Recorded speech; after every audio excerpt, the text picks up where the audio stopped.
Assalamualaikum warahmatullahi wabarakatuh. Waalaikumsalam. Tangan terkepal dan maju ke muka. Salam pergerakan. Bismillahirrahmanirrahim. Alhamdulillahirabbil alamin. Wabihi nasta'in wala umurid dunya waddin. Wassalatu wassalamu ala asyrafil anbiya'i wal mursalin. Sayyidina wa maulana Muhammadin wa ala alihi wa sahbihi ajma'in. Amma ba'd. Dibuatnya video ini bertujuan untuk memenuhi tugas kelulusan pelatihan kader dasar yang diadakan oleh PMI Komisariat UIN Wali Songo Semarang. Pada video kali ini, saya selaku kader PMI Saintek UIN Wali Songo Semarang akan membawakan tema dengan judul Potensi PMI dalam Membangun Jaringan. Nah, sebelum kita membahas lebih jauh, kita akan mendefinisikan terlebih dahulu apa itu PMI. PMI adalah Pergerakan Mahasiswa Islam Indonesia, yang di dalamnya itu terdapat mahasiswa-mahasiswa. Karena kan namanya pergerakan mahasiswa, ya sudah pasti di dalamnya ada mahasiswa. Kenapa dinamakan pergerakan bukan perhimpunan atau perkumpulan? Karena PMI itu merupakan sebuah organisasi pergerakan, yang mana PMI itu ikut andil dalam menanggapi kebijakan-kebijakan yang dikeluarkan oleh pemerintah. Tidak hanya itu, PMI juga tanggap terhadap masalah-masalah sosial yang ada di lingkungan sekitar. Maka dari itu namanya pergerakan. PMI sendiri lahir pada tanggal 17 April tahun 1960. Nah, kita masuki membahas tentang jaringan. Jaringan yang dimaksud di sini itu adalah merupakan sebuah relasi hubungan seseorang dengan orang lain. Ya, intinya relasi tersebut. Nah, dengan adanya PMI, dengan kita berproses di MI, maka secara tidak langsung kita akan memiliki jaringan-jaringan terhadap orang di sekitar kita. Memiliki hubungan, memiliki relasi dengan orang-orang di sekitar kita. Tidak hanya di lingkup fakultas misalnya, di lingkup rayon. Kita juga bisa mengenal di lingkup komisariat, sama komisariat, misal komisariat UIN Wali Songo. Nah, seperti itu yang dimaksud dengan jaringan. Tidak sampai di situ, kita juga bisa mengenal teman-teman kita, sahabati-sahabati kita yang ada di luar kampus. Misal di kampus lain, satu wilayah, satu provinsi, atau misal satu Indonesia, seperti itu.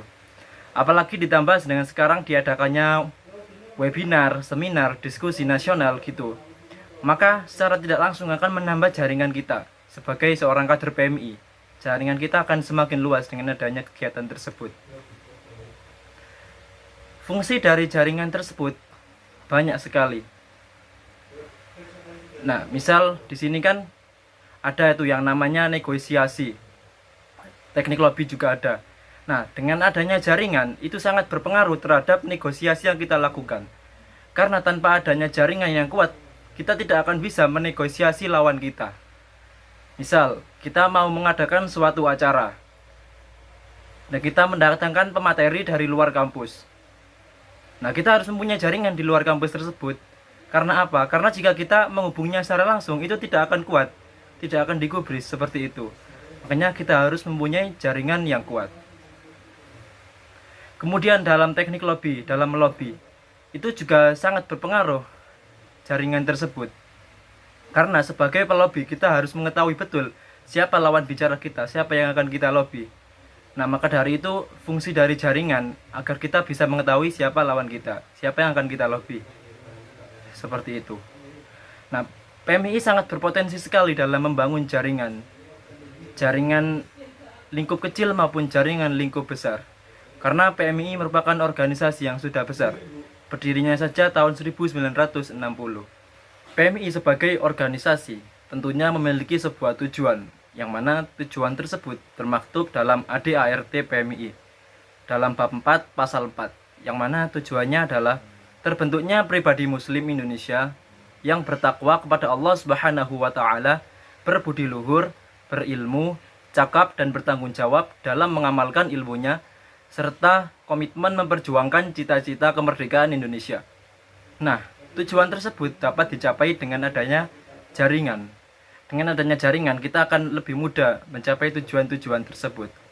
Nah, maka dari itu, kita sebagai kader PMI yang bijak harus bisa membangun jaringan-jaringan tersebut. Kita mulai dari yang kecil-kecil saja. Kita membangun jaringan lingkup rayon terlebih dahulu.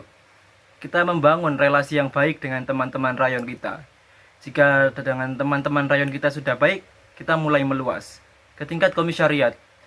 Kita bangun relasi yang baik, jaringan yang baik. Setelah itu nanti kita bisa berproses lebih tinggi, yaitu di cabang. Nah, di cabang kita akan mendapatkan relasi yang banyak lagi, dapatkan jaringan yang banyak. Setelah di cabang, alangkah baiknya kita nanti bisa ke PKC, ke tingkat provinsi. Nah, sampai situ jaringan kita pasti akan banyak sekali nantinya. Nah, perlu diingat bahwasanya jaringan tersebut harus bisa kita ambil sisi positifnya.